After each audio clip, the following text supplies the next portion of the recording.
Friends, आज की इस लेक्चर में हम लोग बात करेंगे रिवीजन क्या होती है, रिवीजन कैसे की जाती है, क्या रिवीजन में आपको नोट्स को पढ़ना जरूरी है, क्या क्वेश्चन को आपको पूरा करना है, क्या फिर से सारे लेक्चर को देखना है। आज इन सारे टॉपिक को मैं कवर करूंगा कि हाउ टू रिवाइज, यानी कोई भी सब्जेक्ट का रिवीजन कैसे किया जाता है। तो देखिए दोस्तों, यहाँ पे मैंने लिखा हुआ है रिवीजन में नोट्स को क्या फिर से पूरा पढ़ना होगा, क्वेश्चन को पूरा करो, क्या फिर से सेम लेक्चर को देखो, क्या यही आपका रिवीजन है? नहीं दोस्तों, देखिए रिवीजन आपको कैसे की जाती है, ये सारी चीज़ों को मैं इस लेक्चर में आपको डिस्कस करूंगा। चलिए दोस्तों, आगे हम लोग बढ़ते हैं। अब देखिए यहाँ पे मैंने दी हुई ये क्या कि रिवीजन क्या होती है, नोट्स को पढ़ना है, क्वेश्चन को पूरा करना है, क्या फिर से सेम लेक्चर को देखना है? बिल्कुल नहीं, बिल्कुल नहीं। अब हम लोग देखते हैं आगे क्या है हम लोग का, रिवीजन प्लस आपकी गलती। क्या रिवीजन और आपकी गलती, आपकी गलती यानी रिवीजन प्लस पाप। कैसा पाप? जो आप पिछले जन्म में किए हैं, वो पाप जो आपके क्लास में, आपके क्लासरूम में, आपके कोचिंग में वैसा सब्जेक्ट जो पढ़ाई हो रहा था और आप अब्सेंट कर गए तो आपका पीछा रह गया, वो आपका छूट गया। यानी रिवीजन जिसको हम लोग बैकलॉग्स बोलते हैं, क्या बोलते हैं यहाँ पे? बैक होगा, बैकलॉग्स बोलते हैं, यानी छूटा हुआ चीज को बैकलॉग्स बोलते हैं। तो उसको कैसे किया जाए? जैसे present is always greater than past. जैसे मान लीजिए आपका क्लास 12 में ऑप्टिक्स चल रहा है, ठीक है। अब मेरे साथ क्या हुआ था कि हम क्लास 12 में थे, मेरा ऑप्टिक्स चल रहा था और हम क्लास में बैठ के सर्कुलर मोशन कर रहे थे। तब अचानक मेरे गुरुजी आए और हमको कहा कि क्या कर रहे हो? सर सर्कुलर मोशन कर रहे हैं। अभी क्या हम पढ़ा रहे हैं? सर आप तो ऑप्टिक्स पढ़ा रहे हैं। तो मेरा ऑप्टिक्स तो कुछ अच्छा खासा था, पहले से बहुत सारा चीज़ ऑप्टिक्स में पढ़ रखा था। तो बोले कि तो फिर ऑप्टिक्स में पढ़ा रहा हूँ, तुम सर्कुलर मोशन क्यों कर रहे हो? वो भी एक साल पीछे का, क्लास 11th का। सर मेरा उस समय छूट गया था।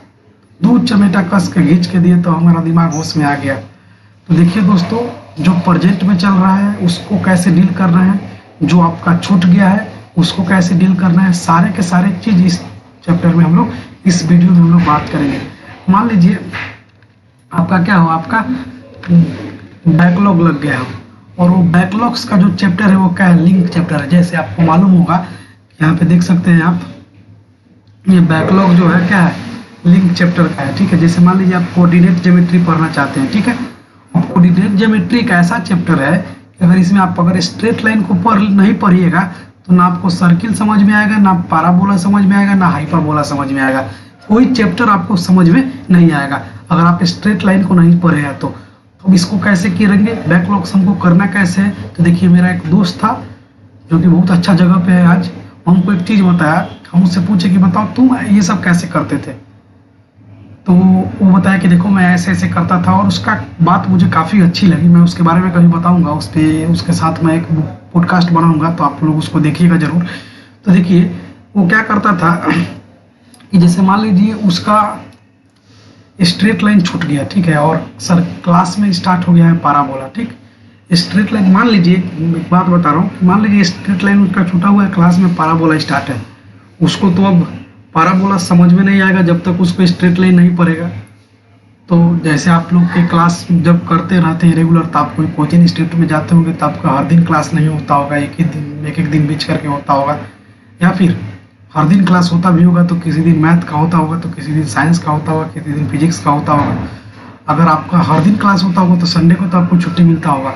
तो क्या बता रहा था मेरा फ्रेंड्स कि संडे को दिन में क्या करता था, जब कोई मेरा चैप्टर लिंक होता था उसको पढ़े बिना हमको आगे उस समझ में नहीं आएगा, तो संडे को जो मेरा टाइम मिलता था उस संडे को मैं क्या करता था, जैसे मान लीजिए पैराबोला स्टार्ट होने वाला है और स्ट्रेट लाइन हम पढ़े नहीं है, और सर्किल हम थोड़ा बहुत पढ़े तो हमको समझ में आया, कुछ नहीं आया, लेकिन जब तक स्ट्रेट लाइन नहीं पढ़ेंगे हमको कुछ समझ में नहीं आएगा। तो क्या किए कि संडे के दिन स्ट्रेट लाइन का क्या किया, वो नोट्स तो सब जगह मिलता है, नोट्स को पढ़ लिया। फिर नोट्स पढ़ने के बाद उसने क्या किया, नोट्स पढ़ने के बाद उसने एनसीईआरटी कर लिया। केवल एनसीईआरटी करना है। हाँ, मे भी आप बहुत सारा बुक करते होंगे, RS अग्रवाल करते होंगे, RD शर्मा करते होंगे, या फिर आपका DPS जो मिलता होगा, या फिर क्वेश्चन बैक करते होंगे, लेकिन आपके पास टाइम कम है। संडे के एक संडे में ही आपको पूरा स्ट्रेट लाइन खत्म करना है, ताकि फिर सोमवार से आपका क्लास चलने लगेगा तो फिर आपको दिक्कत होगी। तो उस दिन आपको नोट्स पढ़ना है, एनसीईआरटी केवल करना है। एनसीईआरटी में ज़्यादा क्वेश्चन नहीं होते हैं, मुश्किल से अगर एनसीईआरटी का कोऑर्डिनेट ज्योमेट्री का स्ट्रेट लाइन चैप्टर को उठाइएगा तो 20 से 25 क्वेश्चन आपको मिलेंगे बस। एनसीईआरटी ओनली करना है, मात्र 20 से 25 क्वेश्चन। इधर आपको नहीं दिखाई दिया हो क्योंकि इधर मेरा फोटो है। उसके बाद क्या है, फिर डीपीएस क्वेश्चन या क्वेश्चन बैंक करना है।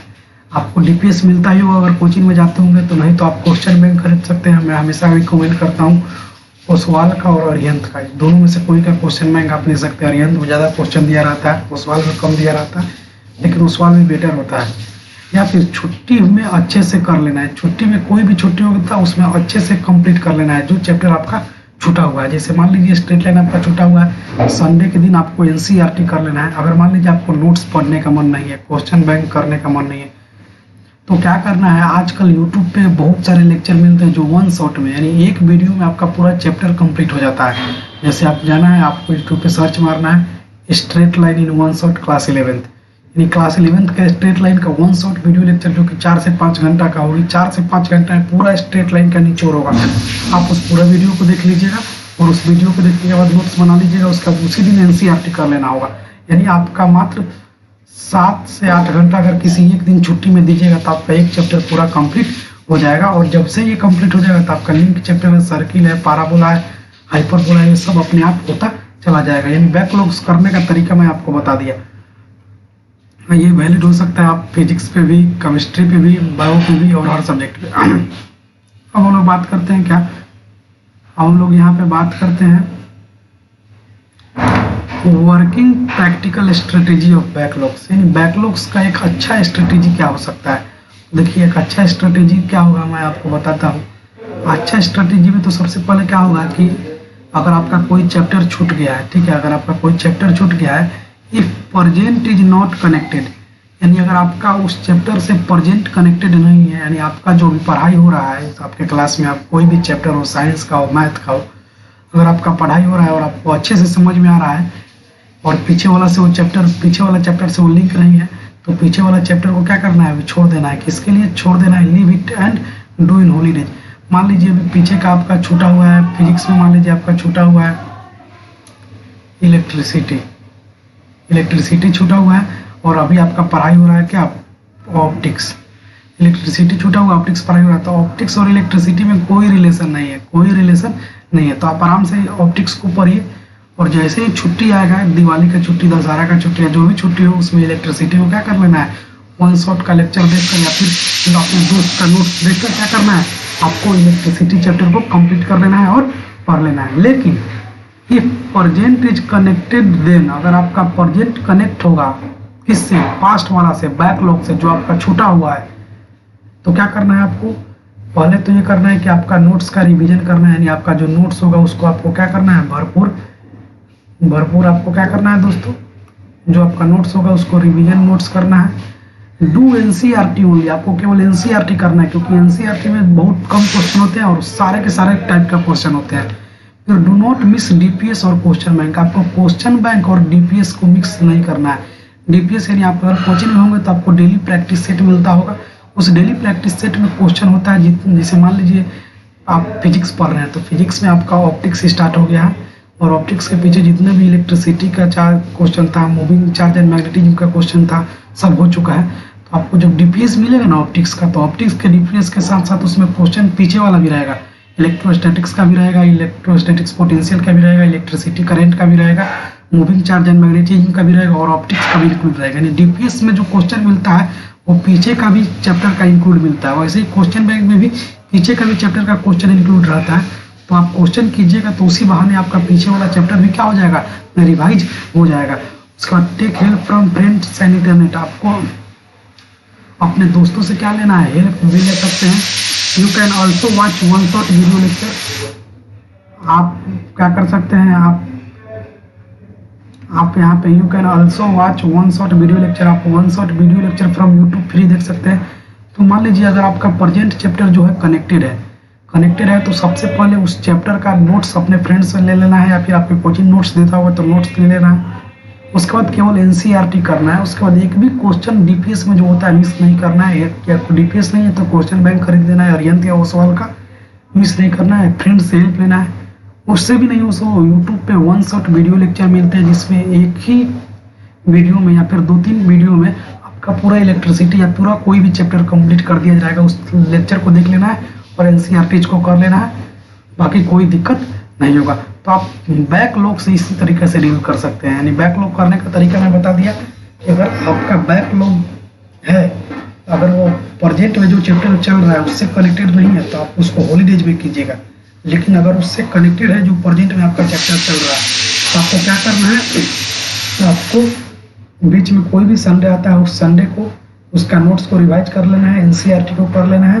या फिर अगर ये सब कुछ नहीं करना चाहते हैं, नोट्स वगैरह रिवाइज नहीं करना चाहते हैं, तो आप वन शॉट वीडियो लेक्चर देख लीजिए और एनसीईआरटी को कर लीजिए और उसी को रिवीजन कर लीजिए और क्वेश्चन कीजिएगा, तो निश्चित है कि क्वेश्चन आपसे बनेगा।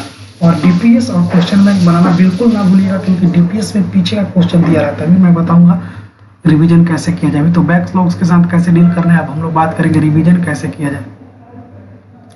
अब देखिए रिवीजन कैसे करना है, ठीक है। अब हम लोग यहाँ पे आगे हम लोग का क्या है, रिवीजन कैसे करें। क्या रिवीजन करना बहुत ज़्यादा जरूरी है? क्या बिना रिवीजन के एग्जाम पास नहीं कर सकते हो आप? क्या रिवीजन आप करने के लिए आपको बहुत ज़्यादा मेहनत करना पड़ेगा? क्या रिवीजन में पूरे 100 पेज के नोट्स पढ़ने पड़ेंगे? क्या रिवीजन में पूरे के पूरे क्वेश्चन फिर से आपको करने पड़ेंगे? क्या रिवीजन में फिर से पूरा लेक्चर आपको देखना पड़ेगा? बहुत सारा क्वेश्चन है आपके दिमाग में आया होगा, तो नहीं, आप इस सारा का आंसर क्या होगा, नो। क्या रिवीजन में आपको पूरे 100 पेज नोट्स पढ़े? क्या रिवीजन में सारे क्वेश्चन फिर से करें? क्या रिवीजन में फिर पूरा लेक्चर देखें? आंसर इसका क्या है, नो। आंसर इसका नो। तो सर आखिर मैं क्या करूं, what to do for revision, मैं रिवीजन के लिए क्या करूं? तो रिवीजन के लिए फ्रेंड्स आपको कुछ नहीं करना है। रिवीजन के लिए बस दिन क्या करें, अब देखिए रिवीजन में करना है कि जो चैप्टर कंप्लीट हो गया है उसका क्वेश्चन रेगुलरली प्रैक्टिस करनी होगी। इसके लिए आप डीपीएस और क्वेश्चन बैंक का हेल्प ले सकते हैं। अभी भी बताया कि जो चैप्टर, देखिए रिवीजन का मतलब होता है ऐसा नहीं कि अभी मैं पढ़ रहा हूँ दिवाली का छुट्टी आएगा तो ये 10 दिन में पूरा चैप्टर का रिवीजन कर लेंगे, ऐसा कुछ नहीं होता है। जो चैप्टर कंप्लीट हो गया है उसका रेगुलरली प्रैक्टिस करना होगा, यानी हर दिन उसका प्रैक्टिस करना होगा। हर दिन प्रैक्टिस करने के लिए आपके कोचिंग में हर दिन डीपीएस मिलते होंगे या फिर आपका क्वेश्चन बैंक होगा, तो उसमें सारा का सारा क्वेश्चन दिया होता है। तो यानी आप अगर मान लीजिए इलेक्ट्रिसिटी आपका खत्म हो गया, इलेक्ट्रोस्टैटिक्स खत्म हो गया, मूविंग चार्ज एंड मैग्नेटिज्म चल रहा है, तो अब जब आपको मूविंग एंड चार्ज मैग्नेटिज्म का आपको डीपीएस मिलेगा ना, तो उसमें इलेक्ट्रिसिटी का भी क्वेश्चन होगा, इलेक्ट्रोस्टैटिक्स का भी क्वेश्चन होगा, कैपेसिटेंस का भी क्वेश्चन होगा। तो इसी बहाने आप सारे चीज क्वेश्चन को कीजिएगा तो सब के सब रिवाइज होंगे। तो डीपीएस और क्वेश्चन बैंक करना बहुत ज़्यादा जरूरी है। अभी देखिए हम लोग एक और चीज देखते हैं यहाँ पे देखिए एट प्रेजेंट मान लीजिए आपका चैप्टर 10 चल रहा हो, then this DPS will contain question from previous chapter also. जैसे मान लीजिए आपका चैप्टर 10 अभी चल रहा है, तो आपका जो डीपीएस मिलेगा ना, चैप्टर 6 का भी मिलेगा डीपीएस में क्वेश्चन होगा, चैप्टर 1 का भी, चैप्टर 2 का भी, चैप्टर 3 का भी, चैप्टर 4 का भी। तो आपको डीपीएस जरूर करना है, या फिर क्वेश्चन बैंक जरूर करना है। जैसे मान लीजिए हम आपको डीपीएस के बारे में यहाँ बता रहे हैं, ये मान लीजिए आपको दिखाई दे रहा होगा मेरे ख्याल से, यहाँ पे 1 मिनट हम देख लेते हैं ताकि आपको भी अच्छा से क्लियर हो। मान लीजिए यहाँ पे मान लीजिए आपका डीपीएस क्वेश्चन बैंक है, ठीक है, क्वेश्चन बैंक है या फिर डीपीएस। इस डीपीएस में आपको क्या हुआ, मान लीजिए चैप्टर आपका चैप्टर 5 चल रहा है, ठीक है, चैप्टर 5 2 मंथ पहले खत्म हुआ है, चैप्टर 3 मंथ पहले खत्म हुआ है, चैप्टर 2 4 मंथ पहले खत्म हुआ है, चैप्टर 1 5 मंथ पहले खत्म हुआ है, चैप्टर 7 1 मंथ पहले खत्म हुआ है, चैप्टर 9 20 दिन पहले। And this is how you can practice all chapter. And DPS है, डीपीएस में क्वेश्चन नंबर दिया हुआ है, क्वेश्चन नंबर 1 चैप्टर 5 से है, चैप्टर 3 से है, चैप्टर 2 से है, चैप्टर 1 से है, चैप्टर 7 से है, चैप्टर 9 से है, यानी सारे के सारे चैप्टर इसमें क्या है, इंक्लूड है। यानी जब आप इसको कर लीजिएगा पूरा को, तो सारे चैप्टर 5 3 2 1 7 9, यानी आपका मान लीजिए 10 चैप्टर स्टार्ट हो रहा होगा, 10 चैप्टर आपका चल रहा होगा, तो पीछे के सारे चैप्टर आपका क्या हो जाएंगे, रिवाइज हो जाएंगे। यही आपका डीपीएस करने का क्या है, बेनिफिट है। तो डीपीएस आपको करना बहुत जरूरी है। सर डीपीएस क्वेश्चन कोई नहीं करता है, आपका क्वेश्चन आया होगा कि सर मान लीजिए आपका क्वेश्चन आया होगा क्या कि सर डीपीएस क्वेश्चन कोई नहीं करता है, हम क्यों करें? ठीक है, हाँ आपकी बात से सहमत है कि डीपीएस क्वेश्चन कोई नहीं करता है। Yes, only 1% student solve DPS question, यानी मात्र 1% बच्चा डीपीएस करता है। बट आपको मालूम है ना, 1% करता है, 99% नहीं करता है। लेकिन आपको पता है जो 1% होता है उन्हीं का सिलेक्शन होता है IITs में, मेडिकल में। क्या 10 लाख बच्चा फॉर्म भरते हैं, 10,000 फॉर्म भरते हैं बच्चा, तो मात्र 1,000 बच्चों का, 1 लाख में मात्र 10,000 बच्चों का सिलेक्शन होता है। तो 1 लाख का 10,000 क्या होगा, मात्र 10%, यानी 1% बच्चा मात्र सिलेक्शन होता है। तो इन्हीं 1% का IITs मेडिकल में सिलेक्शन होता है। जो नहीं करता है इनका इनका नहीं, इट डिपेंड, इनका सिलेक्शन नहीं होता है। तो it depends on you, do not और डू, ये आप पे डिपेंड करता है कि आप करना चाहते हैं कि नहीं करना चाहते हैं। तो 1% बच्चा का ही सिलेक्शन होता है, इसीलिए आप 1% में से बनिए जो क्वेश्चन बैंक भी करता हो और डीपीएस भी करता हो, ताकि आपका सिलेक्शन हो। केवल एनसीईआरटी करने से कुछ नहीं होगा। एनसीईआरटी तो इसलिए बताएं कि आपका बैकलॉग जो छूटा हुआ उसके लिए एनसीईआरटी करना है, लेकिन रिवीजन के लिए आपको बिल्कुल डीपीएस और क्वेश्चन बैंक करना है। रिवीजन के लिए आपको पूरी चीज को फिर से नहीं पढ़ना है। आ रहा है समझ में ना? अब देखिए, आप बहुत सारा बच्चा ऐसा सोचता है कि हमारे पास 10 दिन का दिवाली का छुट्टी है, हम इसमें प्रैक्टिस कर लेंगे, लेकिन एग्जाम तो 4 महीने बाद होगा, तब इसका कोई फायदा नहीं होगा। आपको ऐसा नहीं सोचना है कि हम क्वेश्चन बना रहे हैं एनसीईआरटी का, जो चैप्टर पढ़ाई हो रहा है उसी चैप्टर का क्वेश्चन करें, फिर आगे जो चैप्टर पढ़ाई होगा केवल उसी चैप्टर का क्वेश्चन करें, और लास्ट में सोचिए कि दिवाली का 10 दिन का छुट्टी होगा, उस 10 दिन में हम पूरे चैप्टर को कंप्लीट कर लेंगे। तो आप पूरे चैप्टर को रिवीजन कर लीजिएगा तो कोई फायदा नहीं, क्योंकि दिवाली का छुट्टी और आपके एग्जाम में 4 महीने का गैप होता है। तो 4 महीने में फिर आप सब भूल जाइएगा, तो फिर रिवीजन करने का कोई फायदा नहीं होगा, रिवीजन का कोई फायदा नहीं होगा। इसीलिए फ्रेंड्स, मैं आपको बार बार बता रहा हूँ, 1 मिनट दोस्तों, 1 मिनट,